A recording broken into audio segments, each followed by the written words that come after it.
Welcome back to Avocation Podcast, the weekly show on all things music related. I'm Ryan, as always, here with Jeremy.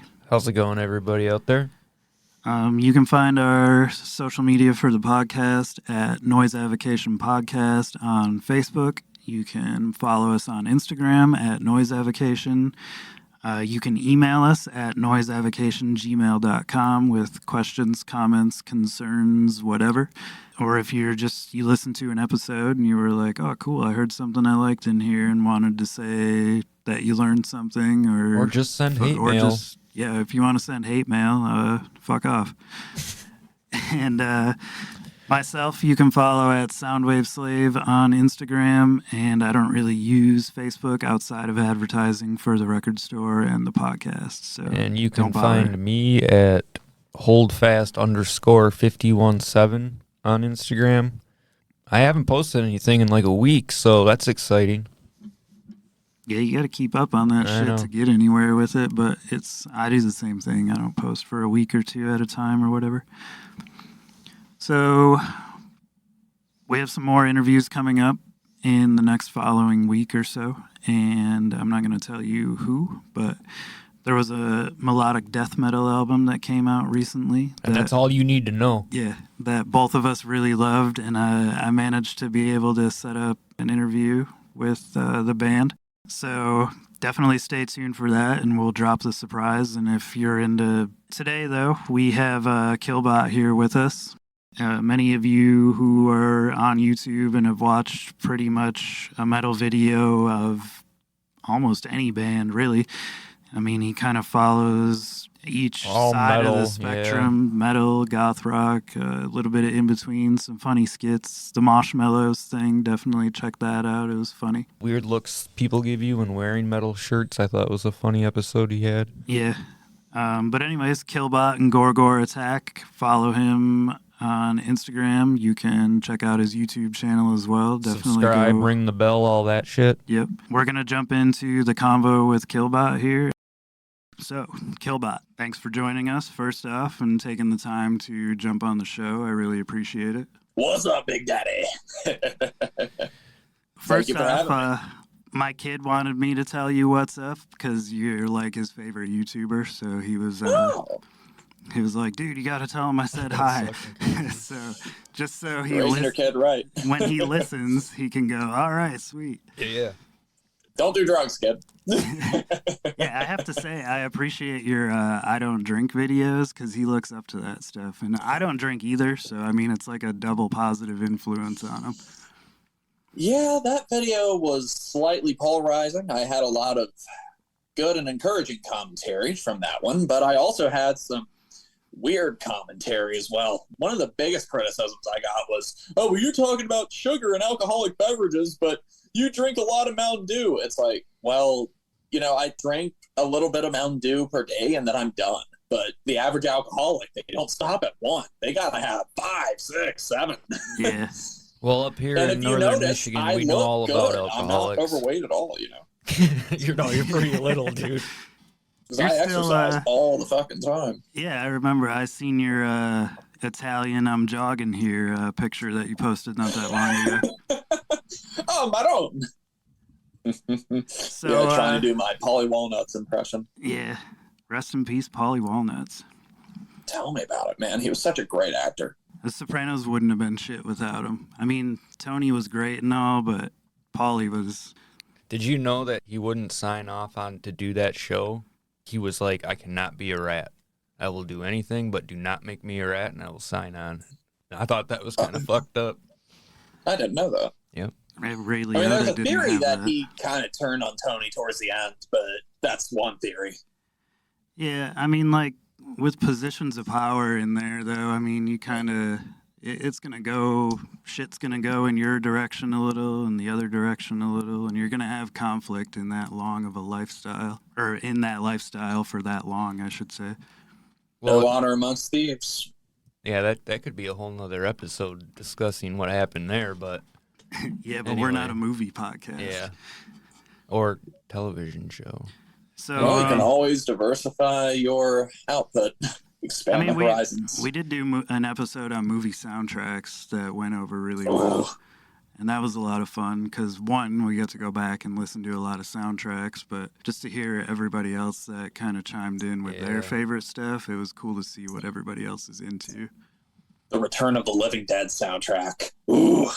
Yeah, that's one that we actually didn't have on the list, but it is a great soundtrack. Mm-hmm. I had the Da Vinci Code soundtrack on there, and then I know there was we had to limit ourselves to not have John Williams be the only person on the episode from all the soundtracks he's done. Have some Vandals, the Blade Runner soundtrack. Yeah. I put the Legend. Did I put the Tron Legacy soundtrack on there? I don't know if I did. I really like that. It was about 15 episodes ago, so I really don't remember. Know. So anyways, on a Sunday, you're going to Richmond, if I remember correctly? That's right, going to see Clan of Zymox, a Dutch darkwave band, and I'm excited to see them because with these international bands, well, they have to pay a lot of taxes if they want to tour in the United States. So from what I understand, the taxes are getting higher than ever now, and I have a feeling that some of these bands aren't going to come back for a long time.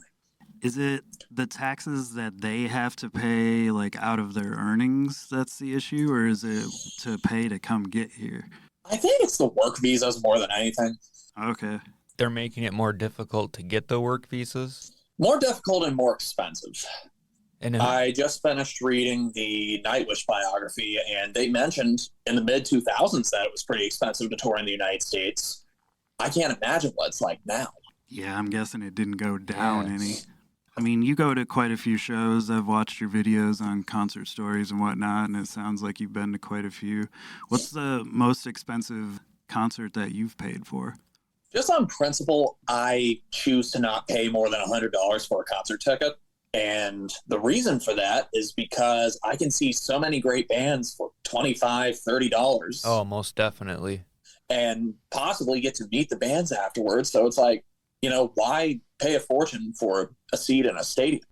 To answer your question, though, I think I paid, with fees, I think it was $65 the last time I saw Nine Inch Nails over in Cleveland. Best show I ever saw. That was kind of recently, wasn't it? Yep, that was in September. They got the 90s lineup back on stage with them because the day before they were doing a thing at the Rock and Roll Hall of Fame. So they got Richard Patrick and Danny Lohner and Chris Brennan and all those other guys. And so the next night when the show happened, by the way, I dragged my mom to the show. Nice. Yeah, Nights Are Ab opened. Ministry was another opener, and Mom heard me talk about Ministry for years, so she was like, "Oh my God, Ministry!" And then Nine Inch Nails came on and just blew the shit out of everybody. Yeah, 65 seems actually really good. Way more than reasonable For 9 Inch Nails in Ohio. I mean, I bought a lawn ticket, and then somebody that I met the day before, he wanted a better ticket. He had a seat under the pavilion, and he wanted a pit ticket. And so he gave me his other pavilion ticket and said, "Here, under the pavilion will be your home for the rest of this evening." Bitchin'. And the sound quality in that place was so fucking good. It's at the Blossom Music Center in Cleveland. Okay. Or Cuyahoga Falls, or whatever the fuck they call it now. Yeah. Did you go to the Rock and Roll Hall of Fame Museum while you were there? Yes, I did, because they had a Nine Inch Nails fan day the day before. And I'd already been to the Hall of Fame earlier in the year, but this time they were having a fan day, and I just couldn't miss it. Yeah, I plan on taking my kid there soon. How far are you from there? That's quite a drive. Well, my mom lives in Cleveland, so it's one of those things where I fly out from North Carolina to go see her, and then I go sightseeing. Oh, okay. I've come to figure that I've gone to see shows in 11 different states. And a big part of that is because of my connections across the country. I've got family in New Orleans. I used to have family in Philadelphia. I used to stay in Georgia for a while. Oh, yeah, then there was the X-Order reunion, which happened in New York. So it's one of those things, if you care enough and you're willing to pay the money to fly, go for it. It's fun. You meet new people, see new crowds, see new venues. So did you move to North Carolina, or were you born there? I was born here, which explains why I'm so fucked up. Have you ever been in Michigan at all? Nope. Everybody do the Michigan ride. There's quite a few Detroit venues. Detroit, Rock City. If you're ever in the Michigan area or coming up this way, let us know. We'll come down and meet you somewhere in Detroit. Shit, I I'd love even that. meet you in Cleveland. Yeah, Cleveland's not terribly far either. Plus, I do want to take my kid to the Rock and Roll Hall of Fame Museum. Definitely take them. You know, it's historical. So many things they had, and I didn't realize how goddamn small Patti Smith was. They had one of her T-shirts there, Yeah, behind the glass, and it's like, wow, she was tiny. Yeah, her armpit hair wasn't that tiny though. and she never wore a bra, so it's kind of Yeah. gross. Hell yeah. He's like, yeah. So, is Clan of Zymox playing by themselves, or is anybody else with them? Their opener is called the Bellwether Syndicate, and I haven't actually looked into them, but from what I understand, they're pretty good. I've heard good things about them, so that's going to be nice. Yeah, I never heard of them.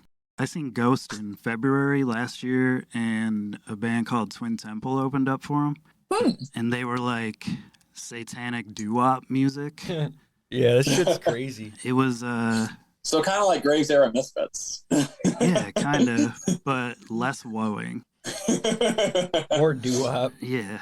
Think like Amy Winehouse, but singing about like Satan and black magic and sex and violence and stuff. It was really cool. I saw Ghost when Papa 3 was still with them. Oh, that was quite a while ago then. That was a good show. Yeah. Yeah, they were a really Everybody fun show. in that place was singing along with it. Yeah, they have like really cool crowd energy when you see them. Like, it's almost like going to a pop show, but it's not a pop show, you know? But the energy there for the sing-along, it creates a cool atmosphere. Yeah, people shit all over Ghost, but they've never seen them live. If you go see them live, you'll understand. There was a lady here who was unable to go to the show, and she had VIP tickets, and she gave me the 2 VIP tickets to go, and it was Nice. like full. You got to go in, meet the band, but the tickets were unfortunately for Volbeat and not Ghost, but I still got to sit front row and watch Ghost, and I got picks and set lists and everything, and like my son was with me, and it was his first concert, so, and Ghost is like his favorite band. It was really cool. Oh, it was badass. That new album, Impera, I feel like I expected more out of it. Yeah, You know, it was a good album, but Raquel set the bar so high.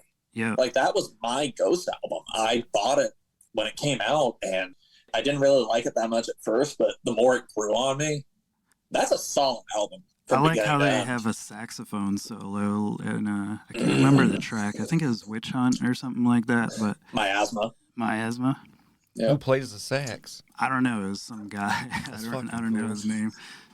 Thank you, Ghost, for bringing the saxophone back into rock and roll. Yeah. Saxophone is sexy. So you're also going to go to Gwar Bar and to see Odorous' memorial while you're at the Clan of Zymox show. Or, well, not while you're at it, but, you know, after. Man, you're going to make me start tearing up here. Yeah, I've already been to Gwar Bar in 2017, and I know that was pretty good. It's awesome because you can have these excellent burgers, excellent barbecue sandwiches, excellent fries, and meanwhile there are these Gwar flyers and Gwar memorabilia everywhere, and there's metal music playing on the radio. It's a But like dive bar setup, isn't it? yeah, it's probably more of a bar than a restaurant, hence the name Gwar Bar. Yeah. But like the kitchen closes at 10 and they're open till 2, so Okay. I noticed they had a vegan burger called We Don't Kill Everything. yeah. It's fucking so awesome. And they had a bacon cheeseburger called the Bacon Executioner. I want that. Yeah, I was looking at the Looks menu so last good. night because I was like, shit, I've never been to Gwar Bar. I've heard the name tossed around, but I was like, oh, I'm going to go see some pictures of it or whatever. So I went to the website, and then I was just peeking through the menu to see what they have. You should see my video on it if you haven't. I know one of you has. I think I've seen it, but you have a lot of videos. Yeah, you do. Hey, gotta keep them coming. It's Yeah. like, how many do you have? 337, or is that right? Did you look that up? No, I Ryan may have told me. I looked it up, and then I told him a little bit ago. Yeah, I've lost count. You know, I just kind of Yeah, that's keep a moving lot. forward. Yeah, 337. When did you start making YouTube videos? 2015, but it wasn't a serious thing. It was this Dystopia tape that I got on eBay that I had transferred to DVD. It wasn't on YouTube, and I wanted to see it on YouTube. That was kind of the premise of it. Was I was still collecting vinyl, and there were vinyl reviews that I wanted to see that weren't on YouTube. So Dystopia was one, Autopsy was another, Entombed was another. And so it was just a small passion project. I think I may have uploaded less than 10 videos that year. But once I did the Nile video, Carl Sanders saw the video and he posted it on his own page. And people in his comment section loved the video. So it sat in my mind like, hey, wait a minute, this could be a thing. People enjoy this. So 2016, it was on, baby. It was on like Donkey Kong. How old were you when you first started making them? Let's see, 2015. So I would have been 19 years old when I started. Damn, and to get reposted. I'm 27 now, so. I'm 32. Jeremy, I'm I don't fucking even old, remember man. how old you are. You know, we're talking about Pauly there. Yeah, I got fucking wings for real, dude. I don't get it. When I was a kid, you gals were old. Now I'm old, and you're still old. Yeah. Oh, yeah, I'm glad I'm not an old woman. You were always a little bastard. Man, you're making me want to watch Sopranos now. Oh, shit. Anyway. So yeah, you it's cool. saw this Nile video, fucking blew your shit up. That was the beginning of it. And then sometime in 2016, I did the rather flawed video on which was the first death metal album, Scream Bloody Gore or Seven Churches, which if I did that now, I would take a different approach because I feel like I left out a few albums. Yeah. As well as some brutal mispronunciations, but that'll happen. I posted that to Reddit and that blew the fuck up. I think I may have had like 250 subscribers at that point. Wow. But by the end of the year, I had something like 5,000. Wow. Damn. So it kind of like started to happen, I don't want to say fairly quickly, but early on. It was motivational, just to see so many people enjoy it. Right. Oh, most definitely, man. I mean, got hundreds of thousands of people watching. I still feel like there's really nothing like my channel on YouTube, and some have tried, and some are pretty close, but they're still their own thing. I feel like you can't really copy my style. Well, I mean, you definitely have a personality, so it like sets you apart from the others. You get a and guy it's not that even just the acting crazy or anything. I cover topics that a lot of channels won't touch. Yeah, and you have a pretty wide variety of varying bands that you cover too. It's not like you're just like, well, I do videos on Bathory, Darkthrone, and Immortal, and that's about it. I've seen black metal channels. I've seen channels where it's just some guy giving his opinion, dragging boxes to a fucking next to an album, and you make your stuff actually exciting to watch, and you throw in little humorous tidbits in there. So you're selling yourself in the video. So you got to have not just be boring as shit. Yeah. Hey, I can't fake it. Some people, they shit all over my personality and my style. They're like, oh, Killbot's cringe. But what's the other option? Yeah. There's so many boring goddamn channels on there that frankly shouldn't be doing. Yep, I agree. Yeah, some people are cut out for it and a lot of them aren't. A lot of them, they can't take criticism and they freak out over the slightest bit of it. And it's like, what are you doing? I take criticism all the time. It's part of the territory. Gotta have thick skin. Well, I do have a rule, though, that I don't read the comments until after I've had my coffee, because sometimes you don't want to see negative shit first thing in the morning. That kind of sets the mood for the rest of the day. Yeah. Especially, you're up to, 57,000-ish subscribers or something like that. So you have quite a bit of comments coming across your way, I'm sure. Oh, absolutely. And most of it's positive and encouraging. It's just one of those things where I kind of have to set boundaries. Oh, yeah. There's just fucking assholes out there, man, For no reason. Yeah, other exactly. Than just to fuck with you. Well, it excites them, and sometimes they don't really think the way they say they think in the comments. Sometimes they just want to get a reaction out of you. Yeah, exactly. It's fucking waste of time. Oh, yeah. Next month, you're going to see Carcass, Skinny Puppy, and The Residents, you said? Yeah. So, are they all they're not all at the same show, are they? Man, wouldn't that be awesome? It would be, but yeah, I could see. Just thinking that's a fucking crazy lineup. Dude, I could see Skinny Puppy and The Residents doing it together, but Carcass throws it all off. Let's see. The Residents are on April 2nd. Carcass is on the 12th, I think. Skinny Puppy, I'm seeing them 2 nights in a row, and I've got VIP tickets for one night. Let's see, the 14th and the 15th. And I'm flirting with the idea of going to see Obituary on the 28th, but that's really going to depend on my finances. Yeah, that's with Immolation and Blood Incantation. Oh, hell yeah. Love Immolation. I do too. What do you think of their new album? Loved it. I have the long box. I've seen that. Do you collect Some of long those boxes, or was that one you just grabbed just because? I grabbed it just because. I also have Typo Negative's Dead Again long box. I was going to ask that because they just did that again. What about, I know you quit collecting records, but did you get the Origin of the Feces reissue that they did with the scratch and sniff cover? That thing looks awesome, but no, I did not. According to Discogs, I have 16 records left, including the 7 inches. That's not I many. used to have hundreds. I think I had somewhere in the ballpark of 240 something at the height of it. Yeah. And then I realized one day, I don't really play any of these. How many records do you have, Jeremy? I don't know, maybe around 3,000. I knew it was quite a few. But Nice. I don't know. Wait till your next move. But that's like That's without gonna suck. 45s. Dude, I just moved them last 2 years ago. It was, Mine's yeah, it all was fucked 2 up years 2 ago. years ago Yeah. now. And Ryan, he just moved.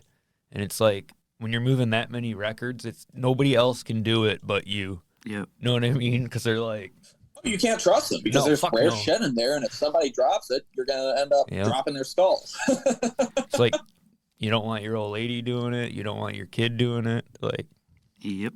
gonna get smacked.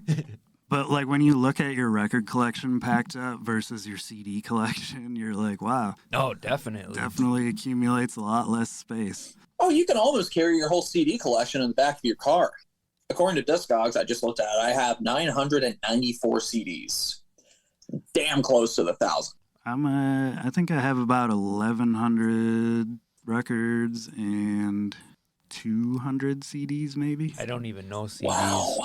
When I started selling my records, I started rebuying them on CD, and what ended up happening, the Ramones, I used to have all the Ramones studio albums on vinyl.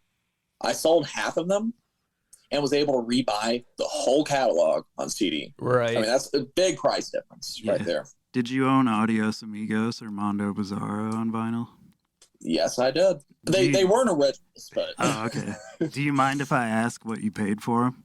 I didn't pay much for either of them. I think I paid something like $20 for each of them because this was back in 2015. Right. One of the first videos I did was the Ramones video, Yeah. and I think I bought them specifically for the video. Man, even the repops now, they're like 150 on the low end. Yeah, you're not touching them. Those are Oh, they the, cost an arm and a leg now. yeah, those are the only two Ramones pressings that I'm missing. Like they just did a box set not that long ago for Record Store Day, and it had all the Sire years in it. But I'd like to get that It's Alive box set, that one that they just put out a couple of years ago. yeah, I've seen that one too. It was a CD box set, wasn't it? CDs and one record, I think. Okay. I mean, I haven't bought a record in so long. The last record I bought was Death Piggy, Welcome to the Record. That was a Record Store Day release, and the only reason I bought it was because it wasn't on CD. And that's why I've kept the records I've kept, is because Yeah, they're you not need on it on CD. some format or another. Right. What's the last thing you bought then? The last record you bought? Record meaning anything. Oh, you just said Death Piggy. Oh, yeah, but was that on vinyl or was that Yeah. overall? That was on vinyl. I'm saying, like, what's the latest thing that you picked Oh, up? my bad. I misunderstood your question. Ah. I thought you were Well, talking the- records. Well, the latest CDs that came in the mail are Susie and the Banshees, Once Upon a Time Fuck and yeah, Twice dude. Upon a Time. That's good shit. So you're into, like, not only metal, but you're into fucking, like you said, you're going to see dark wave bands and fucking Susie and the Banshees, obviously, from the 80s. I wish she would tour. I'd love to see her. But I'm pretty versatile. Have you seen her lately? Like, I mean, Still beautiful. Oh man, I don't know. I don't drink either, but I'm gonna have to have a couple to even like. She's looking. Those British women, man, they don't age well.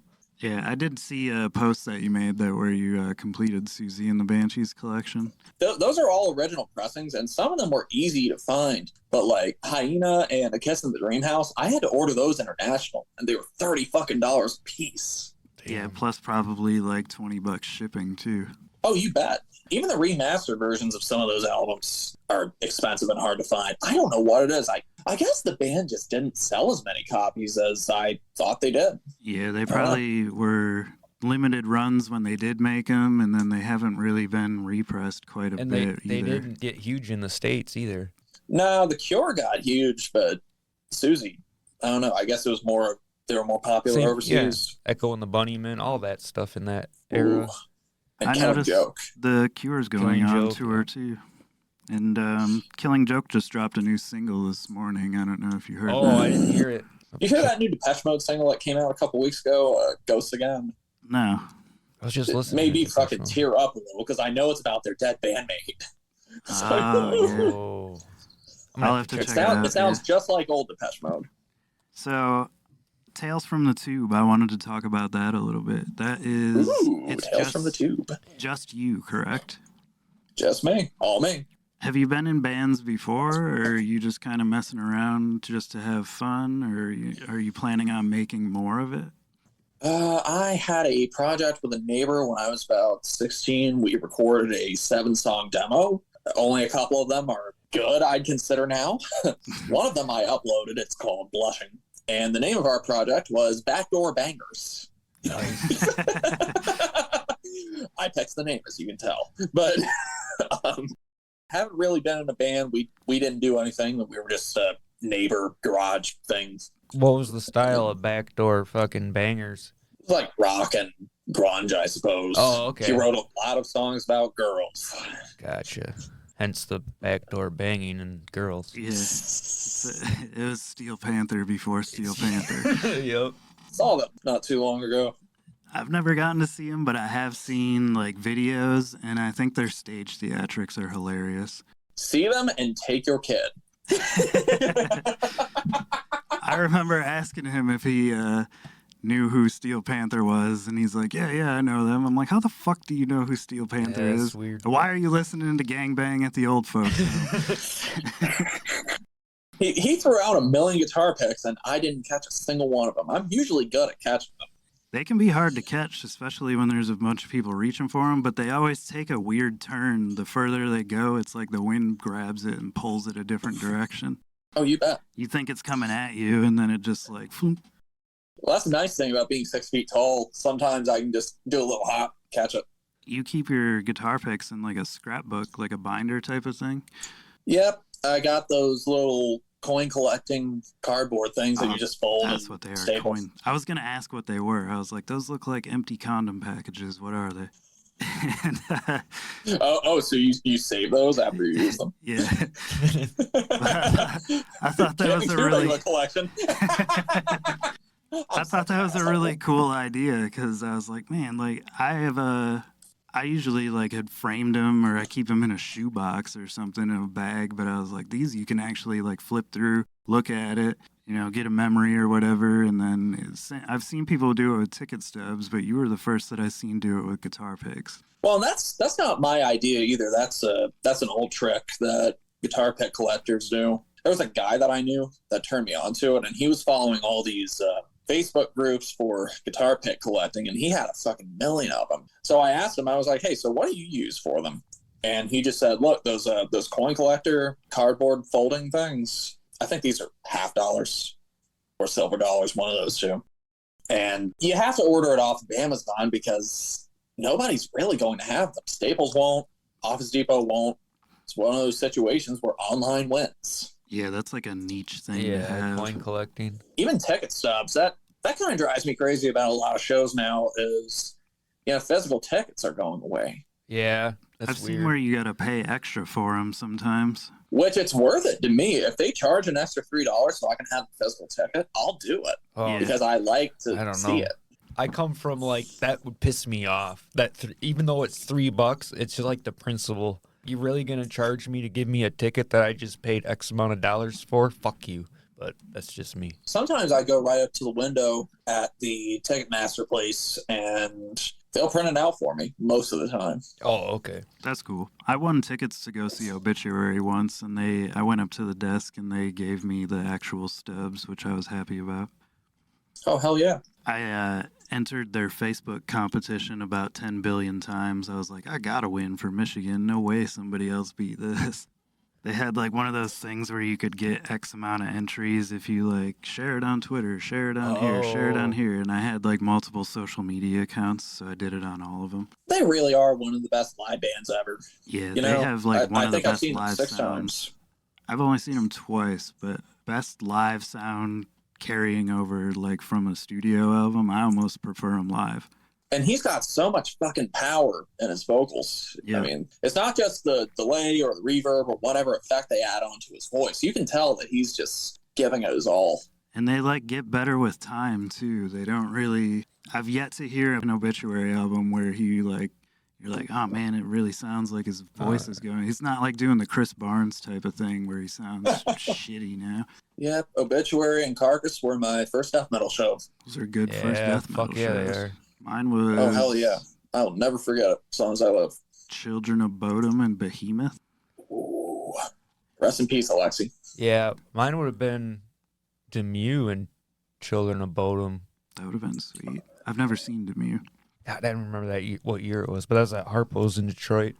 The one thing that Nevermore played too, and I had to stand in piss for I don't know, like an hour and a half. Yeah, and you don't want to go to the bathroom at Harpo's. No. It's disgusting. And then my buddy's car got busted into, which is pretty typical. Busted makes me feel good. But the show was rad. Some Ghostbusters for you. So your video that you did on your favorite live albums, did you happen to listen to the new Obituary live albums? And if you did, would you add them to that video now if you had to remake that list? Oh, the ones from Maryland Death Fest? No, the Live and Rotting and Slowly We Rot Live. I don't remember what they called that one. Or no, it was... I thought those were Maryland Death Fest recorded albums. No, they were like studio trickery. Yeah, dude, they sound fucking good. But the one with the DVD, I pop in the DVD and, to see a live show, but they're just kind of like in a closed studio playing live, and then they're just recording it live. Oh, so let me guess, it's like one of those COVID live stream type things. Yeah, but sort of. But was it during? Yeah, it would have still been, but I don't think it was at the height of the pandemic. But yeah, they advertise it as live. Yes, it's played like it's just because they're in the same room. Yeah, I don't know. But yeah, it's a studio album because it sounds so good. Like I was like, man, there's no way this is live. But then again, I was like, well, they are one of the best live death metal bands. Right. So hey, it's Obituary. I'll take it. Yeah, they were both great, but they did Slowly We Rot and Cause of Death in its entirety, and they changed the names to Live and Rotting and I have the Cause of Death. Live Infection, I think was the other one. Yeah, I mean the great thing about 10,000 Ways to Die is that I've listened to it so many times that I can scream along the banter and introductions with him. Yeah. It's great to be here and intoxicated. Those cartoon videos that they do, they should have a little Killbot cartoon in there, headbanging in the crowd. Cool. That you would have fit in perfectly in there. I actually thought up a little animated skit for Obituary. It would be like one of those, like not fully animated, but like stick figure drawings, I guess, with the heads of the members superimposed. Yeah. And the idea is there's a metal kidnapper who goes and kidnaps all these metal bands before a show's supposed to happen. And there's a superhero that's supposed to save them. Okay. Yeah. And so you have the guys getting in these like Scooby-Doo type dialogue situations. And then the show happens. I've had this idea burn up for years. I just haven't figured out how to saying like Scooby-Doo and they like say kidnap Carcass and Scooby-Doo fucking metalheads gotta find out where they are to play the show. That's fucking, pretty much, and they gotta save them from the genius, dude. That's fucking genius. If you could find a good animator, you'd definitely be able to pull that off. We were just talking about it might be one of those things where I can just do what Grade A Under A did, and where he just did like little keynote T-frame type things, and it's like a stick image every few seconds that changes every few seconds. It's kind of like stop motion a little bit. Yeah, a little bit. Speaking of stop motion, your Marshmallows video. I knew that's where you were going to go. It's a good transition, wasn't it? So the Marshmallows video, I watched it again last night just to, have a laugh. And I was looking at the parts where the pit comes in and out and in and out. That was all stop motion, I assume, yeah? Yep. At first they were all gonna be stringed up and I was just gonna twirl them around with a yardstick, and the strings just kept getting tangled, so I was like, why don't I just stop motion these? How long did it take you just to do that little bit? Let's see, it was 146 frames. I think it took me about an hour. For like a few seconds worth of work. Yep, 6 seconds. Yeah. My son used to make Lego stop motion videos, and I watched him like spend 4 or 5 hours on them, and then he'd get like a 3-minute video or something. Oh, they're fun to make. Oh yeah, Definitely. they're fun to watch. They're fun to make. It was really cool to see him like learn and go through that. But I thought the video was great. I mean, because it's random for one, but it was just done really well. Like, what made you want to just paint up some marshmallows and start making them mosh? You know, the story behind that is I love my hot chocolate, and I was drinking hot chocolate, talking with my grandmother, and we were talking about putting marshmallows in the hot chocolate. And she's from New York, so she said it like marshmallows one morning, and I was like, marshmallows? And then all of a sudden, a fucking light bulb clicked off in my head. I was like, marshmallows. I wrote it down immediately. Yeah. And pretty much the video, as envisioned, came out how I wanted it. That's marshmallows. How many marshmallows did you use in the video? God, I think I bought like 3 bags of them. I had the little mini marshmallows for the ones that bring their kids. Yeah. And there were the regular size ones, but the bigger size ones, they seem to work better with the set, which I just went and got some poster board from Walmart and Office Depot. Yeah, it was a really cool setup. Like, I was looking at the background, and you had like Chicken little wire. dining chairs and stuff on the side there, and like, yeah, it looked like That is a real picture, and that was the merch booth from Drab Majesty, oh wow, that's cool. if you See, can believe that. the facts that you find out and asking questions about things. And it broke my heart to tear that set down. Yeah, I you had said so much fun making that. you said you kept the one, which he wasn't. What made you keep that one? Because he wasn't like at any. He didn't have a front and center frame in the movie at all, or in the video at all. He just was. He was in the background of the mosh pit. I seen him. He was there. He just wasn't front and center. But Yeah. yeah, I guess he was just my favorite designed one. It was so cool with the blood running down his eyes. Yeah, he looks like kind of like he was in corpse paint, but had some blood to him. Yep, that was the idea. Corpse paint. I did have one person say, "Oh, well, you use water for the cocoa. You should use milk for it." It's like, yeah, it's richer that way. It's just, for the video, that's what was on hand. I used to have a hot chocolate machine that would like whip it up and like make it all frothy and delicious. I don't know what the hell happened to it. There was a friend that I was staying with around Halloween who she makes hot chocolate from scratch, and she knows that I like hot chocolate. So she made it one morning, just boiled water and poured the chocolate in there and maybe some hot chocolate. And I was like, but she got me on video with my facial expression just lighting up. I'll have to see if she still has it. I've never had homemade hot chocolate. That'd be I interesting. have either. Swiss Miss, man, that's about as homemade as I can get. One thing I did want to ask, I never caught this in a video or anywhere or anything, but how'd you come up with the name Killbot? I know Gwar is a Gwar song. Yeah, Killbot is a ghoul ghoul character. character. Okay. They have a song on the Splatter Thrash album called Rise, Killbot, Rise. So I was looking in the wrong band. Yeah. I was thinking it was Yep. Gwar. 2 of my favorite bands. I don't know, I just brainstormed the name for about 10 minutes, and I thought Killbot and Gorgor Tech sounded like it had a good ring to it, Sometimes I tell people the name of my channel, and they look at me like, What I'm the the fuck? Frankenstein monster Yeah. or something. Yeah. Like, oh, how do I remember that? But Kind of, it sounds like an evil metal Godzilla is what I thought the first time I ever heard it. Or Godzilla enemy. Yeah. yep, and the first ever intro for the channel was those 2 characters. They're printed out sheets of paper, and I just crumpled them up, which that wasn't a very good intro, but I mean, look at the intro I've got now where I'm punching the screen and then walking away. Yeah. I mean, a big difference. Hey, you got to start somewhere, though. You can tell those old videos weren't as competent because I wasn't color correcting yet.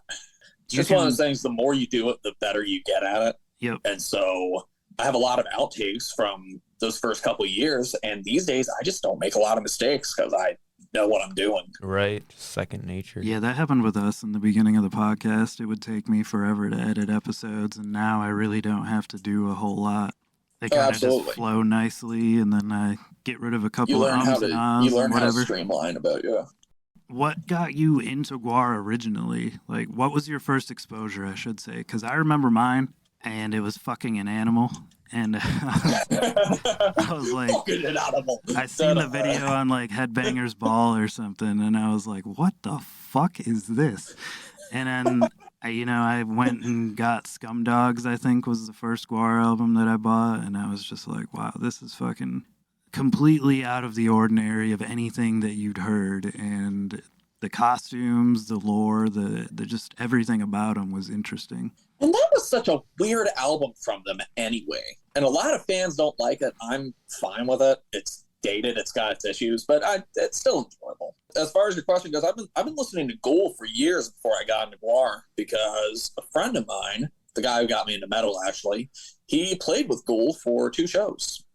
And then he was replaced by Dino from Dystopia, and he was in the band for a few years. But I was into those Tank Crimes bands and got into Ghoul, still obsessed with them. That was like when you were like 14 or something, you said in one of your videos, I think. That's right. I was 14 years old when I got into underground metal. But yeah, the reviews of Ghoul kept saying, oh, well, they're like Gwar in this way and that way. And finally, in about 2010, 2011, I had a pretty good Christmas as far as gift cards are concerned. So right on. I went on Amazon and I bought every single Gwar album, MP3s. And that was it. You know, I listened to all those albums, loved the fuck out of them, and they're still probably my favorite band of all time. It's between them and 9 Inch Nails and Ministry. Depends on the day. Yeah, we go through that too. Depends on the day. Pretty much. Like, everybody says, oh, well, my favorite band ever is that. Well, what's your favorite band right now? You know, because taste changes. Definitely. Dystopia was my favorite band for a lot of years, and I still listen to Dystopia every once in a while, but every song now, I feel like, wow, what's a song that I haven't listened to a million times? No, I've listened to that one a million times too. So. Yeah, I have bands like that too. As far as the dark wave stuff you're into, what are some of the bands that you're into there? Like, I just briefly kind of like touch into that shit. Like KVB is a newer one. Soft Moon, maybe I like shit like that. Oh man, I can recommend you some good stuff. I've always been in the area of goth music. Yeah, I guess darkly inclined is what they call it. I've been listening to Dead Can Dance and Susie and the Banshees and The Cure since 2015, 2016. And what ended up happening was I dumped my ex-girlfriend last year. And when I got home, a friend of mine who was going to goth night, she was like, look, you need stuff to do. Why don't you come to goth night with me? And I had the time of my life. Fucking A. I played a lot of great music. And by the way, you know, that's a friend that you want in your corner. You know, they're there when you need them. But I enjoyed the music and I never really stopped going. So, and the cool thing is, you know, with goth night, I can just pull out my phone, Shazam what they're playing, and I go home and listen to it. And I was introduced to YouTubers who were into it, you know, like Cadaver Kelly and Angela Benedict and It's Black Friday, you know, YouTubers like that. Yeah. You know, great channels, cool. Historical, and they remind me of why I do what I do with metal. And it kind of complements my love for metal in a way, because at 27 years old, I'm still getting inspired by great music. You know, a lot of people, they stick with the stuff they heard when they were teenagers, and that's fine, but no, that's kind of why we started this podcast, is to like get new music out there. Like, I'm 38, man, and I always find new shit that, you know, or try to find new shit that gives me a boner, you know what I mean? Like, I hate fucking listening to the same shit I heard in like high school, you know? Oh, I mean, don't get me wrong, there's like albums that you love, but you can only hear a Slayer song so many times, you know what I mean? Yeah, I mean, I guess that's the difference between casual music fans who are okay with just having the radio and us who collect thousands of records and thousands of CDs. You know, I live and breathe this stuff. Yep. Yeah, I do too. And I'm always trying to find new stuff between the record store, just so I know like what to bring in that's new, and just in general to satisfy my own tastes. And I like listen in waves too, where I might be listening to death metal all the time one time, hip hop a lot, you know, goth rock, 80s new wave shit. Like, it goes all over the place. Jazz. I'm pretty versatile. So, like, you know, seeing my videos, I cover different bands and different types of music sometimes. But that was a weird criticism that I was getting when I began the channel, because I hate rap with a passion. I hate country music. I hate rap. I hate a lot of pop, especially modern pop. But, like, you know, there's some stuff that I enjoy, you know, like 70s funk and, I don't know, blues. You know, my guitar teacher was a blues guy. And I took a course on jazz when I was in college. But, you know, a lot of people said, oh, well, Killbot's a fucking metal elitist, blah, blah, blah. It's like, you did see that I held up a Tori Amos record in my Bathory video, didn't you? Under the... And I'm covering fucking Nine Inch Nails and Skinny Puppy and Frontline Assembly and all those other bands. So what the fuck is this metal elitist stuff? Only now am I getting recognized for the versatility. It took some years. Well, let me ask you a hard question. What's your beef with country and hip hop? Like, what are your reasonings for not liking them aside from you just don't like the music? Soulless ass shit, man. Because I love the fucking storytelling in those genres. Like, I mean, that's what I like about it. Or like in hip hop, the art of fucking taking words and telling a story consistently, I think is cool. Country, there's pop country and there's fucking outlaw country, punk rock country. We kind of lean more that way. Hank 3 type shit, you know? A Joe lot Buck. of it I just don't relate to. Gotcha. I'm just curious. And a lot of it I don't relate to. And the thing is, like, a lot of hip hop, especially 80s and 90s hip hop, it just doesn't age well. You know, because they talk a lot about self-referential stuff and specific feuds and situations. And it's, you know, you need a little history lesson before you can listen to it. Yeah, there is definitely a lot to unfold inside of it for sure. And for me, it's the replay value as well. Like with metal, there are a lot of bands like Entombed, you know, Left Hand Path. I hear something new every time I listen to it. But with a lot of hip hop and country music, like that's what I love about metal is the sound design and the songwriting skills. You can hear new things every time you listen to it. But, you know, there's some stuff like modern pop where you listen to it and it exhausts what it has to offer. Quick, just very simple and straightforward. Yeah, modern pop, like, I mean, I kind of fell off the radio a few years ago, so I honestly don't even know, like, what's cool. Yeah, they can't all be filtered. Like, I mean, on, like, Bay 108 and shit, like, I don't even know. Yeah. I try to stay up for the purpose of the store, you kind of have to. But outside of that, like I don't listen to it actively now. What are so Tori Amos is one, and I know you mentioned Charles Mingus before. What are some other things that you listen to that would take people by surprise? And do you listen to jazz other than Charles Mingus? Oh yeah, plenty. There's you know, Bitches Brew. It's a timeless album. Yeah, but, it took me a long time to appreciate that album because there's so much craziness going on. Like I always knew it was good, but you gotta like be in the right setting and sit down and really digest it to unfold it all because it's just so much. Well, you know, it's that jazz course I took in college that I mentioned earlier. Yep. That helped me learn how to write scripts for the videos because what she would do, the teacher, she would have us write these 100-word and 300-word essays on pieces of music, and we would have to apply words and vocabulary that we learned in the class and apply it to the piece of music. So let's see, I've written about Carcass songs, I've written about Entombed songs, and that was the beginning stages of how a Killbot strip turns out. Those were papers that you did like as like for a grade and shit? That's how that started? Yep. That's cool. That's right. Grades for doing metal work. Fucking awesome. Yeah, how to learn to be descriptive. I learned from the jazz course that music history is just like regular history. You know, everything is a series of cause and effect. Yes. And that's the way that metal is, okay? How did death metal begin? It began because they wanted to be more extreme than thrash metal, okay? They got tired of thrash metal. They started death metal. Well, death metal eventually ran its course in the 90s, and new metal came out because people were getting bored with death metal. And, you know, things happen, and a lot of genres are responses to other genres. Yeah, kind of like how black metal was the response to death metal. Like, they wanted to be the opposite of what they were doing. Pretty much, it's just a series of cause and effect. I never took a music history class. Like, I know when I was in college they had some, but it didn't apply to what I was doing. But I always thought it would be really interesting to even go back to, like, Celtic times and stuff just to see their musical history. It helps you appreciate modern songwriting, and it helps you appreciate your own favorite music. Yeah. Well, it's like because you can apply what you learned to the songwriting techniques, and you're like, wow, they actually did this really well. I mean, good example, Mr. Brownstone, Guns N' Roses. You know, you got the intro, Bo Diddley beat, and within the first minute, you've got like, what, 2-3 different sections to the song? Yeah.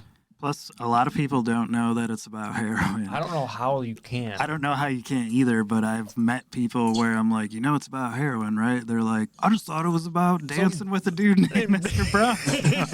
It's not exactly a common analogy these days, I suppose. I don't know. That's fucking funny. Mr. Brownstone. Who the fuck? Where is he at anyway? Yeah. What's Mr. That Brownstone old man, doing? he's a real motherfucker gonna take him on down the line. Oh, damn. That's pretty good, dude. You need to start a tribute band. I could be better than the real Guns N' Roses Yeah, at this point. one of the worst live bands out there currently. So I've heard. Meanwhile, The Cure, who just announced a tour, look at his YouTube footage. He still sounds great. Yep. I seen that. Originally, when I looked at it, there was no Michigan date, but then they added one right after that. So that was cool. Where's they playing? Pine Knob. They have a lot of off dates. I suppose that they're just going to add more as they go along. Yeah. And I know, like, they try to kind of schedule tours in sequence, and maybe just some venues didn't have the dates open or whatever, and maybe wanted to play a couple certain places, and it just wasn't in the cards. Yeah, they're not playing Raleigh, but I did just have a family member say, hey, they're playing New Orleans, come to New Orleans. So, hey, that might be in the cards for me. Yeah, that would be sweet. I'm going to have to put that in my cards as well. And supposedly The Cure plays for 2.5 to 3 hours. Yeah, I heard they play That's long fucking sets. awesome. Yeah. A lot of these bands, they don't play for long enough. ZZ Top, saw them a few years ago. They must have played 80 minutes, maybe. It was really short. 80 minutes, man? They're fucking old. Maybe they need to get their oxygen tanks or something. I don't know. But yeah, it's cool when they go fucking 3 hours. I seen a band called ZZ Bottom. I think DRI played 2 hours when I first saw them. Good God. That would be and they hard. kept ending the That's songs fast, with big, dude. long cymbal crashes. So Yeah. they made you think that was going to be the last song, and it wasn't. They kept going. Oh, So it just made you more fucking tired the more they did it. Yeah, that's a really long time for them to drag out a Fuck show because yeah. they play fast as hell on Fuck yeah, a lot they of do. stuff. It's like thrashy as shit. So, what are some bands that you've recently discovered that either took you by surprise or that you've just kind of full-fledged dived into? Well, I tend to listen to music in phases, so I get obsessed with one band for a couple weeks, then get obsessed with other bands for a couple weeks. But going back to your question earlier about what dark wave and goth and industrial bands I've been into, because that's stuff I've been deep diving lately. Corpus Delicti, they're a good one. Fucking Fetus, ooh, good Australian stuff. Die Crops, that's another one. I never heard good of German Fetus. industrial. No, I never heard of Fetus. Dying Fetus, obviously, but I never heard of Fetus. Clan of Zymox was a band that I wasn't really familiar with either. Like, once I looked at them, I was like, oh yeah, I've seen these before. And they were on the same record label as Bauhaus was and like the Pixies and stuff. So I was familiar with them like by name, but by music, not really. But I checked them out last night. I listened to their first 2 records. First 2 are probably the best. It's usually how But the that thing about goes. Zymox Usually. is like they changed styles and a couple members left later in their career, and so they changed it to just Zymox. Yeah. And then they changed it back to Clan of Zymox. So it's kind of like Jefferson Airplane, how they kept changing the names. Yeah. And then it went Yeah, to Starship, and whatever. Airplane back and forth.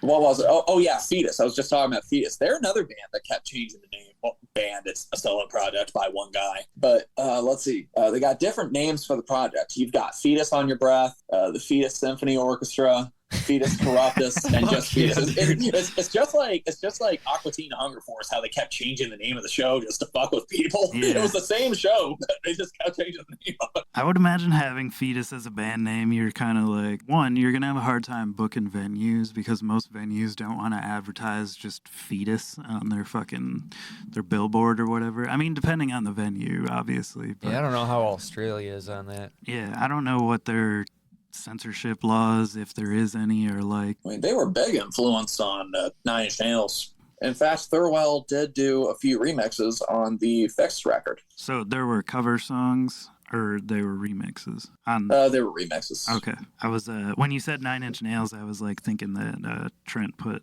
some Fetus covers on a Nine Inch Nails record. No, he was influenced by Fetus, and that was the cool thing about Nine Inch Nails. They put out all these remix EPs and remix albums, and they take an avant-garde approach to the remix thing because he just gives the artist the stems, and they pretty much take the song in an opposite direction from what it was on the albums. Yeah, he makes a lot of great music. Yeah, have you ever, well, I don't know if this is a dumb question for you or not, but have you ever listened to the Quake soundtrack? I have Quake, and the soundtrack is awesome. You put it in the disc player, and the music starts playing. That popped in my head. I have a wax copy of that, and it's fucking cool. Just because it's so different, you know what I mean? One of the best reasons to play the game. Awesome game, shittiest final boss ever. Yeah, right. So anticlimactic. It's just like the icon of sin in Doom 2. It's like, what? This is it? Yeah, but the whole way there is so awesome. My son and I used Absolutely. to like fucking tag team that shit and just play it like infinite health, infinite weapons, and just, you know, because he was like, I don't know, 4 or 5 at the time. I mean, like, you got to give him a break, you know? Yeah, then you type in the little cheat codes, and Yeah. KFA gives you all your weapons and all the key cards. Yeah, fucking key cards, man. Hey, Anyway, it's the only way you're going to get through Final Doom. That game was so fucking poorly designed. All the games were hard as fuck. that's another kick-ass soundtrack, too. Yeah. Wait till you play Blood. This one's hard. Yeah, dude, I got that. It's like on the top of our lists of shit to fucking figure out. Gory ass fucking old video game on a music fucking podcast. Oh, if you throw enough dynamite, your character starts laughing maniacally. and if you let him sit still for long enough, it's like he starts singing show tunes. Really? Weird. So you just start throwing all these fucking cocktails and like he'll start laughing and shit? Like they put that in the game? That's what he sounds like. Oh shit. There was a game that came out kind of recently called High on Life, and it was made by the people who created Rick and Morty, and all the guns had individual personalities. Oh, that's tight. And if you sat around, they would sit and like talk shit to you or tell you to get your fucking ass moving, Yeah, or yeah. they'd just go off on like a random banter. But the game was so random because you could like go to a street vendor and buy a gallon of alien cum like, for no reason. The hell kind of game is this? But have you ever watched Rick and Morty? First couple seasons, I just kind of dropped off. So just imagine that, but in a video game is essentially what it is. It's just all ridiculous space shit. Yeah. But it's really funny. But anyway, so another thing I wanted to get into, fucking horror movies. That's one thing that I know that you're into, and I've heard you mention in videos on YouTube and stuff, but what are some of your favorite horror movies? And before you answer that question, did you watch Cocaine Bear yet? I want to see it. It looks amazing. Yeah, I haven't seen it because our theater got like sold and destroyed a few years ago, and they're rebuilding one now, and it's not open back up yet, so there's no theater within like an hour to be able to watch it. So I'm waiting for it to hit streaming services. Yeah, I guess that's an hour, isn't it? Yeah. Well, there's a theater in my town, but man, the last movie I saw in the theater was Clerks 3, which sucked. But last couple times I've gone to the theater, people are so damn rude and inconsiderate. And, you know, it's the people that ruin the movie theater experience for me now. Like, Yeah, I've had bad experiences where the sound was off, the video was off, but people getting up and down constantly, playing on their phones, giggling, acting like idiots. And some cunt's kid was running around laughing and giggling the whole time I'm trying to watch fucking Spider-Man. And in the last third of the movie, I went real loudly. Yeah. And it shut the kid up. But, man, I felt the mom stare the whole rest of the movie. Oh, I'm sure, I was dude. pissed. I mean, you pay that much goddamn money for movie theater tickets, and this cunt won't fucking stop reading Satan Spawn. Yeah. You'd think you'd stop your kid from being a little asshole in the theater, but I don't know. Fucking kids. I've been an asshole in a theater. I'll admit it. But anyways, horror movies. What are some of your favorite horror movies? Let's see. The original Dawn of the Dead, one of my favorite movies of all time. Let's see. Evil Wait. Dead 2. Which version, though? The original. Romero's or From the fucking Argento's? Romero's, I'd say. I would argue that. But also, I'd say maybe the director's cut, the one that's like 134 minutes. Yeah, with the Goblin soundtrack. Yeah. Yeah. That the Gorillaz sampled later. And then when I finally saw the movie, I was like, oh, that's where that came from. Yeah. I love when that clicks, when you hear something in a song and then you see whatever it was from and you're like, oh, Put shit, it all it's together. there. Yeah, Dystopia was like that for me. I went and started watching a bunch of movies, and then I was like, wait, man, I heard that in a Dystopia song. Yeah, I've heard a lot of their movie samples. Kill Whitney Dead was another band that used heavy movie samples. Let's see, Thrill Kill Cult, Skinny Puppy, Frontline Assembly, those guys use a lot of movie samples. Yeah. Or at least used to. They stopped doing it because of copyright stuff. I guess it was easier back in the 80s and the 90s before the internet. Yeah, there's a couple albums that kind of put an end to that. Absolutely. Well, see, I'm also a big David Lynch fan myself, so sometimes it's gore horror movies or slasher horror movies like Jason and Freddy and Texas Chainsaw Massacre, but other times it's psychological stuff like Lost Highway. Yeah, Blue Velvet, shit like that. I love Dennis Hopper. Yeah, oh yeah, rest in peace. Oh, big time. He Speed. Definitely had a huge influence on the Rob Zombie movies with all those weird little segments Texas and Chainsaw shit that he Massacre does. 2, where he's going ape shit. 2 chainsaws at a time. Yeah, dude, he's fucking hilarious in that movie. Another kick-ass soundtrack, by the way. Oh, you bet. I got to meet Bill Moseley a few years ago at a convention, and I have like a signed Texas Chainsaw 2 thing that I had him write a bunch of stuff on, and then I got pictures with him, and I even got to look through his vacation photos on his phone. It's fucking weird.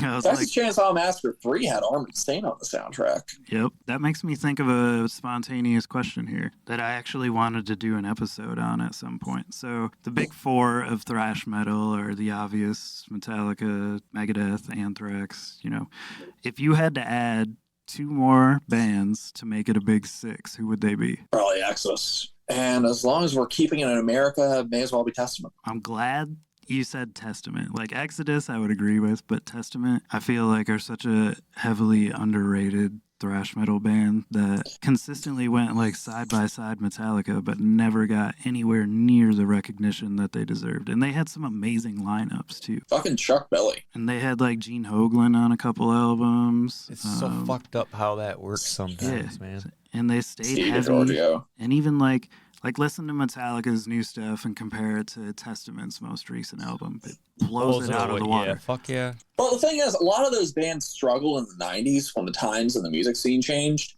Testament changed and they were still good. Yeah. Listen to Low, listen to The Gathering, listen to Demonic. Those are great albums. Yeah, The Gathering is phenomenal. Even Low is too. Low had And then you had James Anthrax Murphy. doing, I don't know what the hell they were doing with Stomp 442 and Volume 8. I was never a big Anthrax fan myself, to be honest with you. I don't know what it was. What about Overkill? Are you into Overkill at all? Great fucking band. Some people can't stand Bobby Blitz's voice, but he's just so...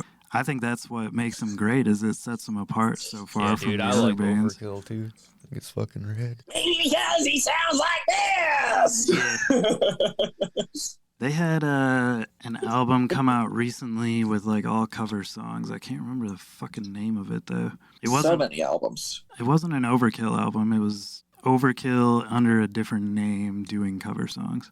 But they're coming out with a new record here pretty soon. I think next month, at the end of next month, I want to say. I believe it's called Scorched. How many is that? 18 or something like that. Yeah, they got a lot of albums. I know they have a lot of albums. Yeah, there was a song that they did, an instrumental that they did back in the 90s. It has this fucking awesome bass solo. It's called Feeding Frenzy.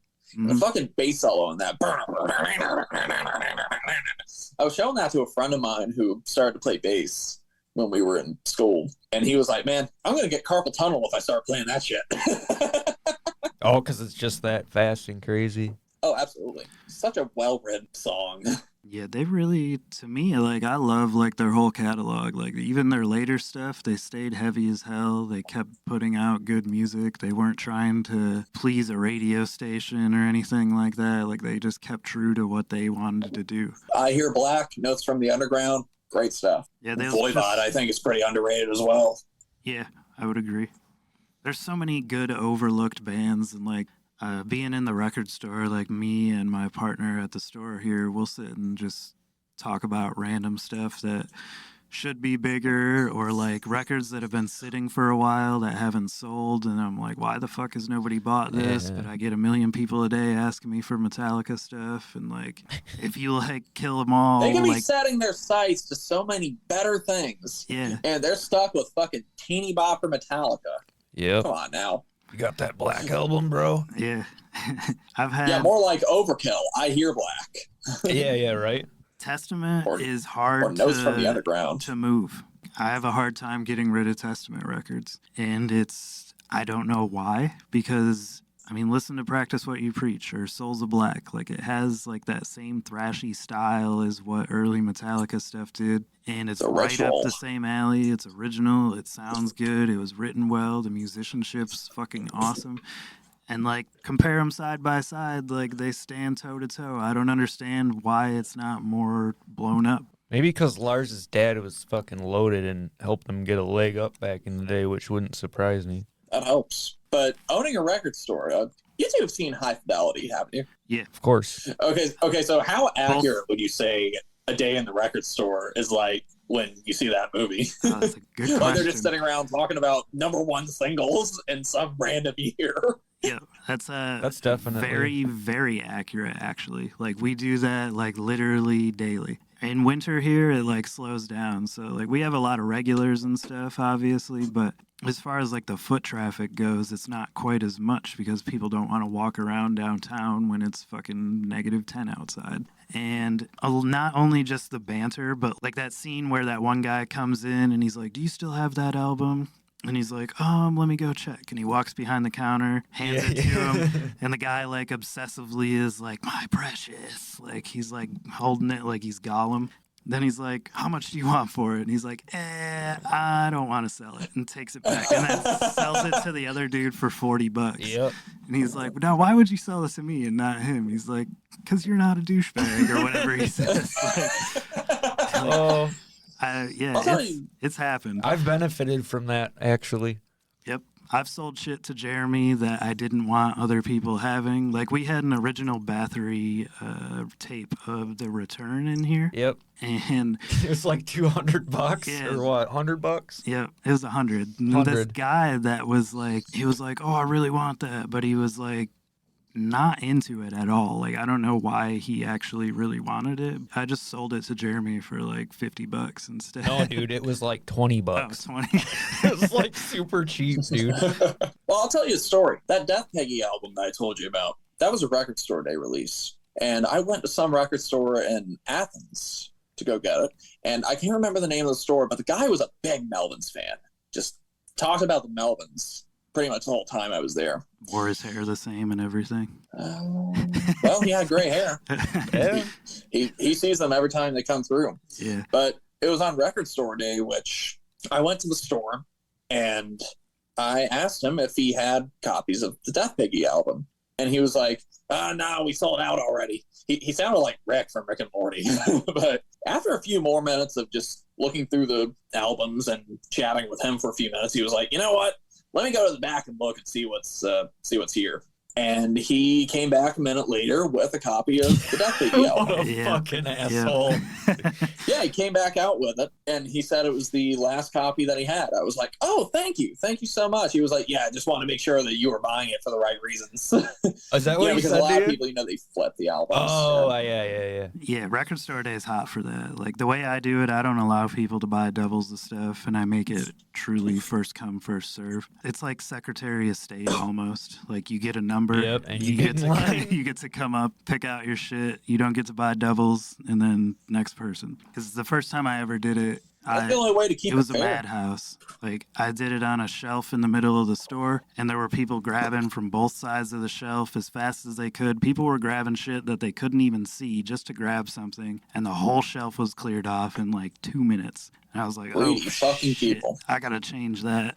So I switched it to make it more fair. Take a number. Well, the funny thing is, he told me it was the last copy that he had, but my ex, who was standing at a different angle, she saw the box that he pulled it out of. He had a bunch of those fuckers in there. I'm sure he... And she told me, she was like, "Yeah, so he said that it was the last one, but he had a bunch more." I was like, "Oh, so he was trying to make it feel more special." Okay, cool. I appreciate the effort. Right. He was probably holding them back to sell them. Because there's a lot of store owners that'll put that, like, hold it back, put the shit online instead of putting it out. I heard of stores selling raffle tickets to buy certain albums last record store day, which I thought was really fucked up. Yeah, that's some bullshit. Oh, yeah. There was this Taylor Swift 7-inch that was $15, and people were selling it on eBay for $500, like within a couple hours of record stores opening. And Such bullshit. there were stores that were like, "Well, you can buy a raffle ticket to have a chance to be able to buy the record." And I was like, man, that should violate the terms Yeah, of it record should. store day or something, because that's fucked up. It's shit like this that ruined record store day for me. You know, like, it started off with good intentions, and then, people behaved like people do, and that ruined it. Greed is a powerful motivator for the wrong Absolutely. reasons. It's weird how prices naturally fluctuate like that, though. Like, there was this Queens of the Stone Age album that I bought. It was the self-titled one. When they reissued it back in 2015, I guess, I was able to buy it brand new for $20. And when I was selling all my records, somebody bought it from me for $60. Oh, yeah. I'm just looking at the most expensive items sold on Discogs in February. Number 2 is a Misfits 7-inch Bullet with Kennedy on it. $6,000 somebody paid for that. I've heard of people paying that much for Conf Cool, but $6,000. come on, man. Yeah, for a 7-inch. I mean, you can buy the fucking box set for less than $100. Yep. Yeah, with a pin and everything. You get a Fiend Club pin that it cements your admission to the club. Yeah, some stuff's crazy. Taylor Swift, she's on here, of course, with like her Red album, some variant. $2,200 somebody paid for that. What's the most? I mean, you've ever someone paid who's got for- I don't care money, I guess. If that's what'll make them happy, go for it. It'd be a big I don't get it, Swiftie but- fan. What's the most you've paid for a CD or a record? I paid $350 for Skinny Puppy's Last Rites double LP that came out in 2008, 2009. That thing sounded fucking awesome. That was what it cost originally, or you had to buy it secondhand? I didn't buy it when it came out. I bought it as a graduation present to myself back in 2016. I don't remember if I seen that in a video, but I remember seeing that you have the Misfits, is it 12 Hits from Hell, framed in the back? I had that, sold it. Did you? Yep, paid $200 for it. Did you sell it with the frame? Yes, I did. I ended up getting exactly out of it what I put into it, but At least you don't take a hit, because it always sucks when you got to get rid of something and you're like, oh, I got to sell it for way less than what I paid for it. I've taken hits before, but I kind of lucked out with the Misfits one. I think the frame was a big selling point. Yeah, it is a cool collector's item, especially like there's a Bad Religion album that had sort of the same story where it got pulled and they didn't want it to be out. And the Into the Unknown? yeah, it's a terrible record. But it is. It sucks. Dude, it's so a new bad. wave. You got to hear it, though. It's so It's bad. fucking awesome. But, bad. They didn't want it to be released, so he ordered them to, the singer, Greg, ordered them to be fucking destroyed. So there was an undisclosed amount of copies left, and I had a friend that paid, what did Kurt, it's like $350 for one or something. And then they came out with a Bad Religion box set got down it the anyway. road, and they reissued it in the box set. Because that was the only way you could get it. And then people were like just trying to buy that out of other people's box sets. Yeah. It got pretty fucking weird. It was such a bad album, though. Oh, yeah, I know. Butthole Surfers, the last album they released was called Weird Revolution. Now, the album was pretty much finished a couple of years before it came out, and it was called After the Astronaut. The album was supposed to come out in the late 90s, and then they filed a big lawsuit against their label for reasons, and the album was shelved for a couple of years. And they eventually reworked and remixed and deleted songs and added songs, and it became Weird Revolution. The only way you can hear After the Astronaut is if you go on YouTube, and they sent out promo copies on cassette. And that's it. Yep, that's it. After the Astronaut never got an official release. And some parts of it are better than Weird Revolution, and some parts of it are worse. The whole thing just kind of sounds unfinished. Has it been bootlegged yet? It's been bootlegged a bunch, Okay. Yeah, it's like you put them both together and you got like the whole story, kind of sounds like. pretty much. What's something that's on your want list currently that you're hunting down? Like a pricier item. I'm sure you got 100 different random things that are on there, but The big thing I'm looking for is a mint copy of Christian Death's Only Theater of Pain original.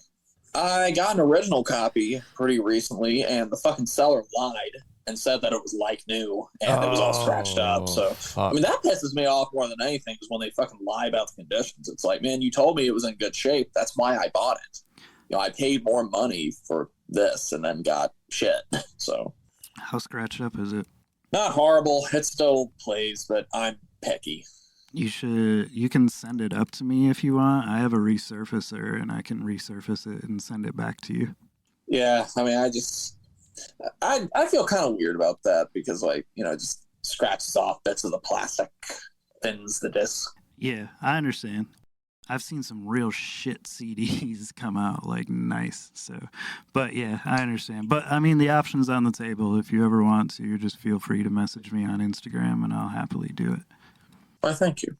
Yeah, Christian Death's, even their vinyl is fucking expensive. Yeah. See that new box set that they put out in the last couple of years for Only Theater of Pain? Sounds like a book or something. Yep. Now that looks pretty cool. It was like $120, wasn't it? Yeah. I think retail was 120, but now I know it goes for almost double that. Damn. It's like, I hate that. Like, when a box set comes out, you, like, have to buy the shit right there, or you're just never, just forget about it. A lot of times, yeah. The Ramones box set, though, didn't do as well as I thought it would. I agree. Or they just made a shitload. I don't know. I think they did 15,000, so I guess it is quite a few. That fucking, I got a Mayhem book, and I paid, like, the cover price for it, and then Ryan went to look to, like, get it, and it was, like, $200. Yeah, like, insane, dude. There's the Gwar book that came out a few years ago, Let There Be Gwar. Mm-hmm. I got it as a Christmas present, and it sold out quickly. You go on eBay and look for that fucking thing, and that is pricey. You know what? Let me see how much that is now. Yeah, it's the last I looked, a whole nother thing, dude. $200. Wow. Let's see, $350, $230. Jeez. God damn. Yeah, I love the book, but man. Yeah, but that's a steep price for a book. It is. I've got some like huge, like I know you have this book too. I've seen it in your video, the True Norwegian Black Metal book. It's a big ass like photography book, and it was $60, you know, whatever. And I have one that's sort of similar with Blue Note. That's pretty big too, the jazz label, and they're worth it. But like when you get up into the $200 range for books, that's ridiculous. Yeah. I could understand, like, okay, this is autographed, this is the first edition, this is blah, blah, blah, there were only X amount made. I can see those things becoming a factor in that, but when it's just like, yeah, they did, you know, it was a release that was probably not incredibly limited, but somewhat limited, and let's just jack the shit out of the price for it, when it was probably $20 to $40 originally. Probably the last video I did was on the Nightwish book, Dark Passion Gallery. Yeah, I was going to ask about that, but you just said it. I found out about it by complete accident because I was doing research on their biography, Once Upon a Nightwish, and on their Wikipedia page on Next, it was grayed out, Dark Passion Gallery. I was like, what is that? Well, came out in 2008, only had 1,000 copies made, and the only copy that I could find was from Amazon in Germany. They wouldn't ship it to the United States, so I had it sent to my guy in Northern Ireland, and he sent it to me. Holy shit, dude. Talk about a plug. Yep, $90 later, and there it was. It was so rare. And I could barely find any pictures of it on Google or the Nightwish subreddit, but that's why I wanted to do the video on it. That's not because bad. It was so damn hard to find. Yeah. $90? Not bad. Yeah, I feel like I bought a unicorn. Exactly. Yeah. Man. Nightwish is a band that I don't hear many people talk about. I got into them when I was in like junior high. I believe I Wish I Had an Angel was the first Nightwish song that I heard. But I was like big into Lacuna Coil at the time, and I stumbled across them just like through, you know, association. You look for one band, they suggest you this, that, and the other. And I really like them. Like, I thought they were a really cool band, but obviously people who are death metal only people are going to be like, no, that's not my thing. But I thought they were very... You know, I encounter that a lot. And the thing is, you know, if you cut yourself off from other types of music, you miss out on great stuff. Yep. You know? You're in this huge world, but living in a small little box. Yeah, that's why I don't understand people that, you know, like you were saying before, that listen to the same fucking 10 albums for the rest of their life, you know? Yeah. And there are people who message me all the time. They're like, oh, well, is it okay to like this and that if you're into metal? It's like, dude, good music is good music. All that matters You don't need my does it sound permission. good to your ears? Killbot is the gatekeeper of metal approval. Exactly. Like, yes, children, it's okay to like Tori Amos. Well, I see that with metal, but I see that with punk and goth music as well, where they're like, oh, well, is it okay to do this? Is it okay to like this? Dude, if you like it, that's all that matters. Yeah. I mean, there's tons of things that, obviously, when you're younger, everybody has that stigma of like, oh, I can't let my friends know I like this or whatever because it's fucking sounds weak or whatever. But eventually you grow out of it. And like, I go by the same philosophy now. Like, you. I'm like, fuck you, I don't care. And if I like it, I like it. I don't care if it's Lady Gaga or whatever the fuck. Like, if I like it, I like it. I saw Tori Amos a few years ago. Man, I stuck out like a sore thumb in that audience. Yeah. I had my leather jacket on, my Morbid Angel shirt, my hair down, and by everybody all around me these was old.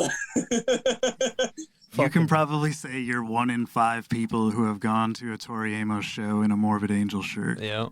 More than likely. Morbid Angel was actually the first death metal album. Damnation was the first metal album that I ever bought. I think I was 12. Such an unnecessary stigma with that album, too. Some people hate that album, and I don't get it. I loved it. I thought it was great. It's slimy sounding, obviously, with Where the Slime Live on it. But just the whole... I still have the CD, too, actually. It's not holding up great, and it's got some CD rot, but I still kept it. Nice. Actually, I think it's in my kid's collection now, because he nabbed it off me and was like, oh, I don't have this one. So, raising him right. Yeah, he's got a good collection. And I have to say thanks for introducing him to quite a bit of good music, too. I mean, he's picked up on a lot of stuff from me and then just YouTube videos in general. But a lot of this stuff, like, we'll be talking and I'm like, how the fuck do you know, like, this band or that band? And, like, he's even shown me some stuff, indirectly through you.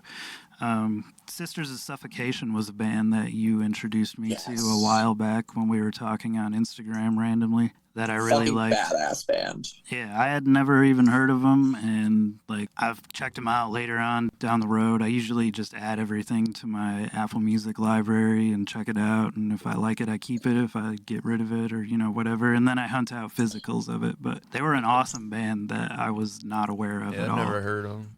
I crowdfunded that album. That's cool. Yeah, that was nice. So my name is in the liner notes. I love when that happens. But I'll have to. Which the purple cover one? I can't remember the name of it off the top of my head, but I know it's got a purple color to it. Eradication. Oh, okay. Been talking to Emily on Instagram since about 2017 because she was doing posts about Ghoul, and obviously being the big Ghoul fan that I am, I'm like, ooh, Ghoul. Let's see, Crypt has another good one. Nervosa, of course, they're going through some weird lineup changes, so it's not quite the same, but old Nervosa's pretty good. See, those are two other bands. Yeah. There's like a new metal band pops up every day, so it's literally impossible to keep up with all of them. I'll give the new Nervosa a chance, don't worry. But yeah, that's the cool thing about metal, all these different bands that you can learn and be inspired by, hopefully. Yeah. Everybody wants to upload their stuff. Sometimes it's good. It's rare that's good, but are you into 200 Stab Wounds by chance? They're fucking good. That was a band that I originally heard and was kind of like, whatever. They didn't like stick out right away, but then I listened to it again. I revisited it and was like, holy shit, I totally overlooked this. And Stormkeep was another that took me by surprise in recent times. Wayfarer, Blood Incantation. They're opening up for Obituary. Yeah, they're a great band if you haven't listened to them yet. Badass. Blood Incantation has members of Stormkeep and Wayfarer also, and they have another like electronic black metal mashup project that I can't remember the name of. It's it's LYKTNON or something like that. I don't know it's that bonus disc. Yeah, that's really good. How does an alchemist please his woman? How? He licks her. Oh, nice, dude. To steal that shit. just to keep you on your toes. So, do you have any upcoming YouTube videos planned that you care to give a little insider detail into? Oh, well, I've got this video that I've been scripting today on big shows versus small shows. Because there seems to be a big thing with that in the metal community. Oh, I'm not really into big shows. I'm not really into big shows like that. It's like, okay. But I've had fucking great times at big shows. I can't. I come from like a small show background, like hardcore shows. So if I go to, I want to say the biggest show I've seen would have been like Rancid, and that was only like 3,000 people. And I thought that was like too big. Huh. That's pretty small, actually. I know, but that's like how, that's how I grew up. Yeah. It was I understand. Like fucking 200 people are there, and it's like, that's a lot of fucking people, dude. Yeah. But it's not. I did see... ZZ Top was packed when I saw them. Yeah, they definitely would be. I seen a little... I think it was in your Instagram story, but I seen a mention of Motorhead's Bomber in that episode that you're scripting. Were you talking about the big-ass plane that they had on the stage?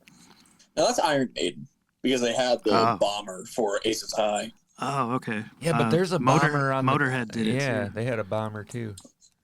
Yeah, but what I'm talking about in the video... And the script isn't even finished yet. But I'm talking about high ticket prices and the fact that for bigger shows, you pay more for the tickets. But sometimes you can see where that money goes. Yeah. Because Right. Iron Maiden, they have the money, they can do extra stuff like that, where they have the bomber and Eddie and moving animatronics and costume changes and Yeah. cool stuff like that. Okay, I thought you were talking about Motorhead. See, my bad there. Yeah. But yeah, Iron Maiden definitely does put on a really crazy show, and and Rob Zombie's another one that has all these crazy stage theatrics and props and things that he brings and to me, out. that almost takes, like with Ghost, that almost takes it to another level. Not so much going to see a band. You're going to see an actual theatrical fucking show. You know? Yeah, you're watching a performance, not Right. just four dudes with guitars and basses and stuff punch each other in the face. Which I have fun doing that. Yeah, and some people might say, oh, well, it's not as intimate when they're playing for thousands of people. But, I think Danzig did an interview once where he was talking about, oh, well, you can still be intimate. You're just being intimate with more people. I mean, that's just his point of view anyway. Well, I think know that resides for some in the people- person. Yeah, the intimacy thing I don't give a shit about.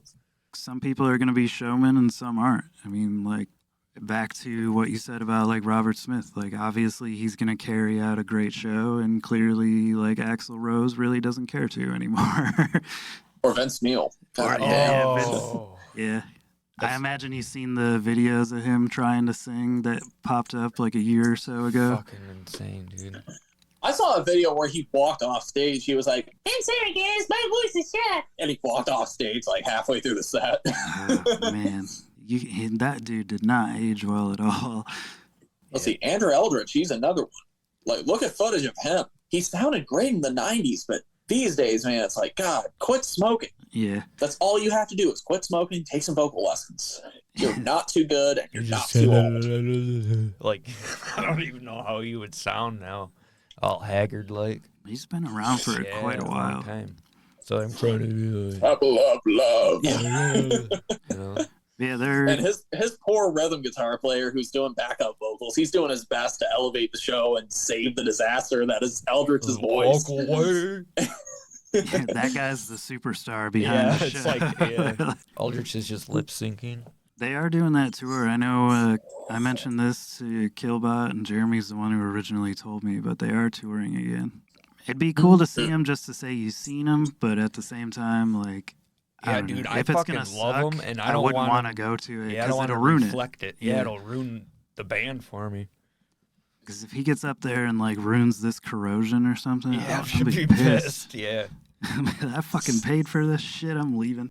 But anyways, I'm pretty much set on questions, and I don't want to keep you here all day, and I do got to go back up front before the store closes to do a couple things. So I've enjoyed this. Yeah, it's been fun, man. It was nice meeting you, dude, and talking and shit. Oh, absolutely. Thank you for taking the time out of your day to do this, for one. One other thing I did want to ask, are you going to do any Marshmallow sequel videos in the future? Well, I don't know what I would put in a sequel. I feel like I've kind of exhausted all my possibilities in the short 2.5 minutes that the video was. Yeah, but if you can think of any ideas, please. Bring in some other forms of hot chocolate and shit. Yeah, dude. Make them we can shoot cocoa bombs out of cannons or something. All kinds of funny shit. Well, I do have this idea for metal baking, where I just do icing of metal band logos or something. That'd be sweet. That'd be fucking sweet. Yeah, dude. I met a guy that went by the name of Black Metal Chef one time, and he has a whole cooking book and everything. I think it was Black Metal Chef. He was at a Grand Rapids Comic-Con that I was at, and he was in a sea of Billy D. Williams and a bunch of random people, and he's just this dude in corpse paint with slinging pots and pans and shit. But yeah, that'd be something to look and do for your cooking show. But anyway, thanks again, man. I appreciate you taking the time to do this. It means a lot. Yeah. Thank you. Thank you for the Blood Game and Fetus and I got a some list other of shit we can list look of up. things to check out now. And the definitely first Switchblade Symphony album. Look it up. It's fucking good. Gotcha. You got anything else you would like to add there before we sign off? How do you make a pool table laugh? I don't know. You reach in its pockets and tickle its balls. Oh, damn. It's a good sign off. Have a nice day. But all right, man, you have a good day. I hope you have fun at the show and at Gwar Bar and all that stuff. Gracias. Yeah, holler at you later, man. Later. Cowabunga, dude. Later.